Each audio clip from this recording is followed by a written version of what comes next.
So I'd like to start by asking you about moving from animation to live action. Well, listen, as a matter of fact, I'm not an animator. You know, I'm no Miyazaki. You know, I don't have a long career of animator behind me. And I absolutely don't think that animation is a genre. I think animation is a way of making film.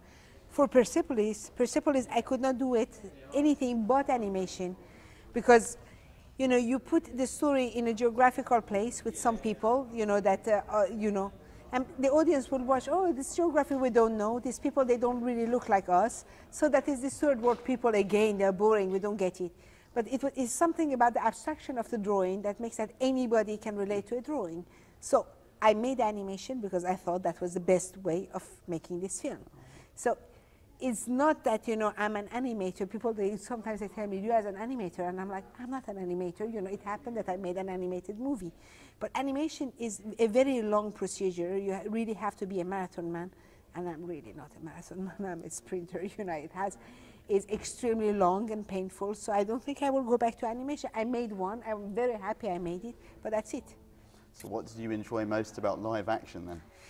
Live action is, you know, when I make an animation, so the cool thing is that you have all the time and the leisure of pleasure and of changing the stuff if they don't go because the procedure is long.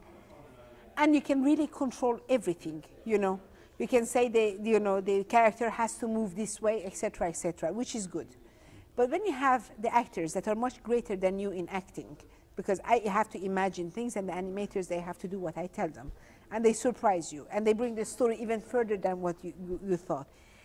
You make a framing. When you have a DOP, for example, who see a framing that you didn't think about it and propose it to you, you're with a multitude of people that take your idea and then put all their energy, their talent, their poetry, whatever in it.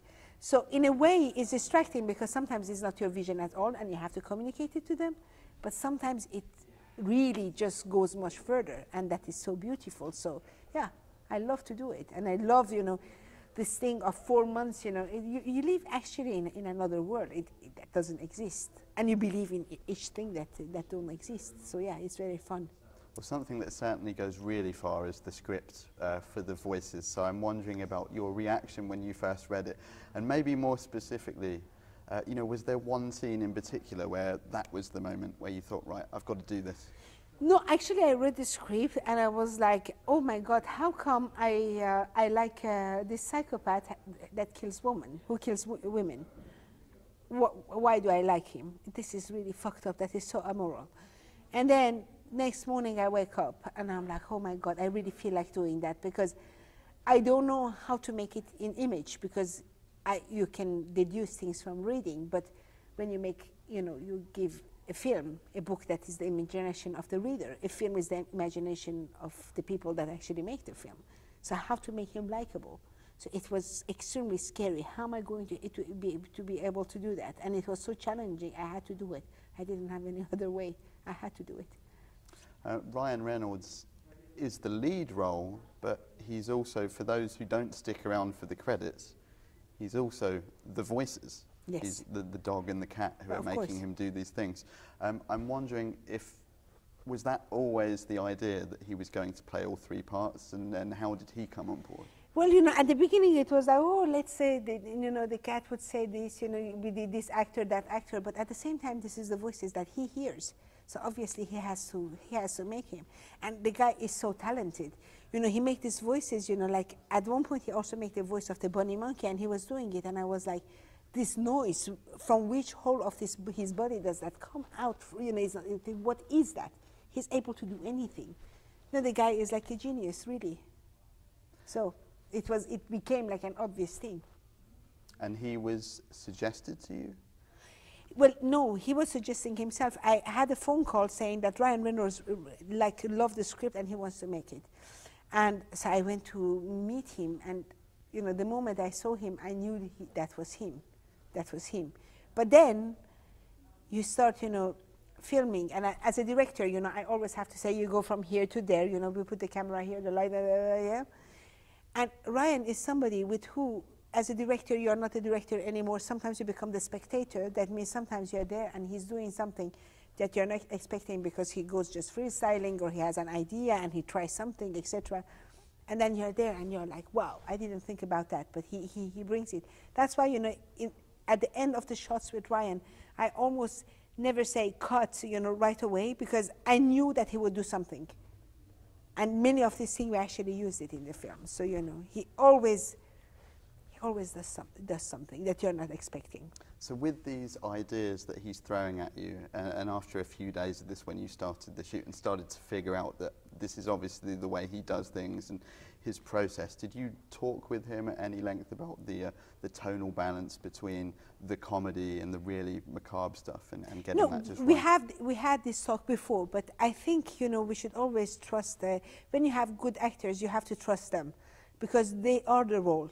So no matter what they say, they will be right and I will be wrong.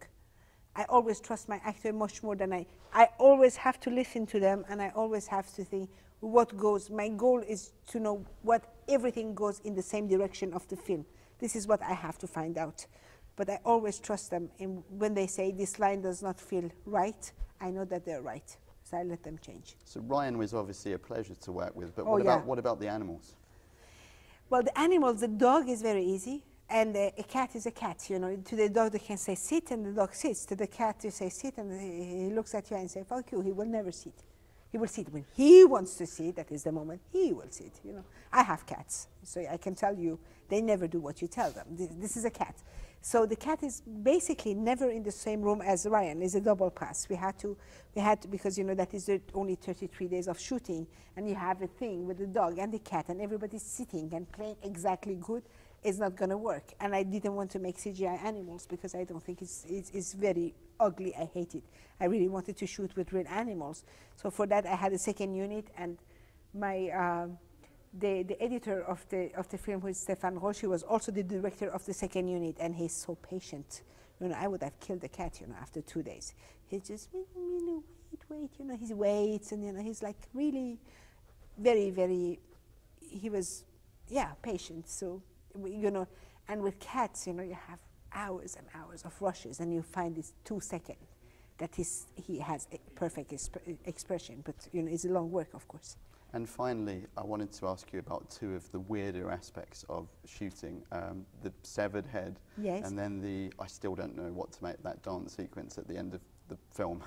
That must have been fun as well, but just the practicalities of well, the severed head, severed heads and dancing. Well, the severed head is actually, you know, they told me, oh, let's do it on green screen. I hate a green screen. For me, it's boring. For the DOP, it's boring. The most boring is for the actors, because they're playing with nobody in the middle of nothing. It's not fun. And then, you know, you always have this problem, you know, you have to make the exact light that is in the fridge. You have to recreate it. You know, you have to fight against the green that goes on the skin, etc., etc. So the severed head, they're actually sitting in the fridge. You know, it's all technique. You just put them in the fridge, you cut it, you put a little bit of prosthetic, you know, like silicone here, so it looks really nice. You film, you lock your camera, then they come out of the fridge, you recreate the fridge, you film it a second time, and then you cut. Did they get fed up with the fridge? And also, you know, I mean, actually they're playing really together. You have somebody in the fridge talking to somebody that is really in front of the fridge, and when you're stuck, they don't talk the same way as if you're not stuck. So, you know, I really like to do, for the thing to look real, you really have to do them for real. And I don't have anything against CGI, but you only have to do it if you cannot do it otherwise. You know, like the scene, you know, with the fire. We have a big fire, but then you can enhance the fire, you can make more fire. But if all the fire is fake, then you see it's fake. You know, you have to have a basis. So the severed head is for real, they're actually sitting in the fridge, and is a double pass. And as for the final scene, you know, just before that in the field, he said to the doctor, if God exists and he's all-knowing, then God should be okay with me going around and killing people. This is a real question. So since God is nice and he's all-knowing, so he has to finish in paradise with everybody else. But what is paradise? I don't know what the paradise looks like. It's white, I guessed. And I wanted really to make it like, you know, in this white room. And I looked at lots of video clip of the 60s that they made under LSD. And I said, this is a good idea. I can do it without LSD, you know, just, you know, so I made a kind of LSD style final. Well, even before that sequence, it kind of felt like we were on LSD as an audience at times. We really enjoyed the film, and it's very good to have the feeling of LSD without having to take it. So, you know, let's go for the LSD.